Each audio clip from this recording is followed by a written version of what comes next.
पिछले दिनों अमृतसर में श्री षडगोज चैतन्य महाप्रभु के मंदिर के मंगल पाठोत्सव पर महामहिम 14वें राष्ट्रपति जी का आगमन हुआ था और तभी से उनके साथ जो राधारमण जी की महिमा और गरिमा की चर्चा हो रही थी, तो आपके मन में उत्सुकता बनी हुई थी कि मैं बहुत जल्दी वृंदावन आऊँगा। और श्रावण का ये महीना चल रहा था जब सब तरफ आध्यात्मिक चेतना व्याप्त थी। सावन तो शिव का ही समय है और महामहिम 14वें राष्ट्रपति जी का जो नाम है उसका संबंध भी शिव के साथ ही है, तो बहुत अनुकूल समय बन गया। और श्रावण के समय वृंदावन के कुछ दिन उन्होंने प्रवास की ये क्रम जब सूचना जारी की, मुझसे संवाद हुआ और आपने राधारमण मंदिर की दर्शन की भावना प्रस्तुत की। विशेष जो उनकी सुपुत्री हैं उनके मन में भी था।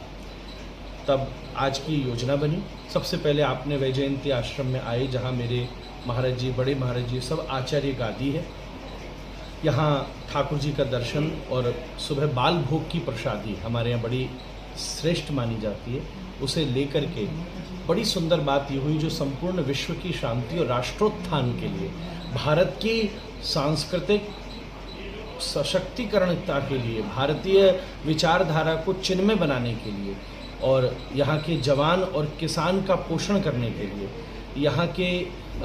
मानसिकता में जो यहाँ की सांस्कृतिक सामर्थ्य है उसको स्थापित करने के लिए और संपूर्ण विश्व में जो कुछ न कुछ विवादों की वजह से भय का वातावरण बना हुआ है उसको शांति प्रदान करने के लिए, शिक्षा के संवर्धन के लिए, चिकित्सा के संवर्धन के लिए, न्याय के संवर्धन के लिए आपने यहाँ भगवान श्री शालिग्राम जी का विष्णु सहस्त्र नाम के द्वारा, पुरुष सूक्त के द्वारा समर्चन किया और श्री सूक्त के द्वारा